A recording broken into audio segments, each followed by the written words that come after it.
मुसीबत से तू ज्यादा डर या खौफ न रख, तू जीतेगा जरूर, बस हौसला रख। दोस्तों, इंसान के जीवन में कभी कभी परिस्थितियां ऐसी आ जाती हैं जब इंसान पूरी तरह टूट जाता है और इस हालात में कुछ लोगों की जिंदगी तबाह भी हो जाती है। लेकिन कुछ लोग इन हालात से किस तरह लड़कर बाहर निकलते हैं, ऐसी ही कहानी महाराष्ट्र की कल्पना सरोज की है, जिन्होंने न सिर्फ गरीबी देखी बल्कि घरेलू हिंसा का शिकार भी रही।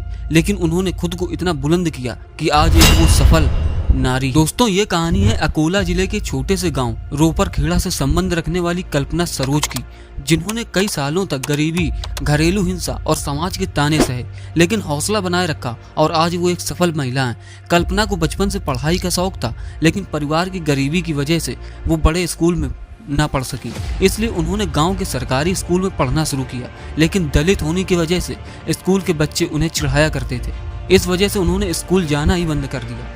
वहीं 12 साल की उम्र में कल्पना की शादी कर दी गई। कल्पना की शादी 10 साल बड़े लड़के से की गई। शादी के बाद वो मुंबई के झुग्गी में रहने लगी, लेकिन पति छोटी छोटी बातों पर लड़ाई करता था और उन्हें पीटता था। घरेलू हिंसा का शिकार कल्पना पूरी तरह टूट चुकी थी। दोस्तों, शादी के बस 6 महीने ही हुए थे, एक बार उनके पिता बेटी के घर आए। पिता को देख कल्पना गले लगकर बहुत रोई और बहुत सारी बातें इसके बाद कल्पना के पिता उन्हें घर लेकर आ गए, लेकिन समाज के लोग लगातार ताने देते रहे, क्योंकि समाज के लोगों के लिए शादीशुदा औरत का मायके में रहना किसी अपराध से कम नहीं था। कल्पना इतनी बुरी तरह हार चुकी थी कि उन्होंने आत्महत्या करने तक की कोशिश की, लेकिन समय रहते उन्हें अस्पताल पहुंचाया और उनकी जान बच गई। कल्पना अब कुछ करना चाहती थी। पिता कांस्टेबल थे तो उन्होंने फोर्स में भर्ती होने का सोचा, लेकिन कम पढ़े लिखे होने की वजह से वो ये ना कर पाई। इसके बाद उन्होंने होजरी बनाने वाली एक कंपनी में 2 रुपए दिहाड़ी में काम करना शुरू किया।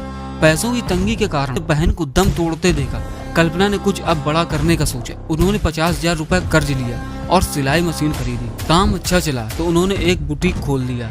22 साल की उम्र में कल्पना ने फर्नीचर का व्यापार शुरू किया और साथ ही एक स्टील के व्यापारी संग दूसरा विवाह भी कर लिया। उनसे उन्हें एक बेटा और एक बेटी हुए, लेकिन 1989 में पति का निधन हो गया। लेकिन तब तक कल्पना अपने पैरों पर खड़ी हो चुकी थी।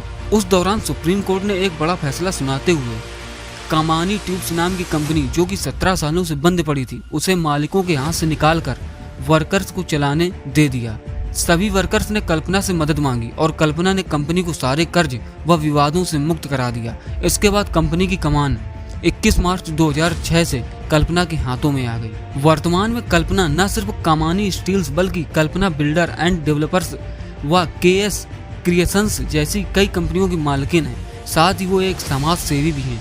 उन्हें पद्मश्री और राजीव गांधी रत्न के साथ कई अन्य अवार्ड से भी नवाजा जा चुका है। तो दोस्तों, देखा आपने कैसे एक गरीब समाज की महिला निकलकर इतना बड़ा कुछ कर सकती है। तो दोस्तों, आप क्यों नहीं कर सकते। तो दोस्तों, मिलते हैं नेक्स्ट वीडियो में ऐसी एक बिजनेस स्टोरी के साथ। तब तक के लिए आप सबका धन्यवाद।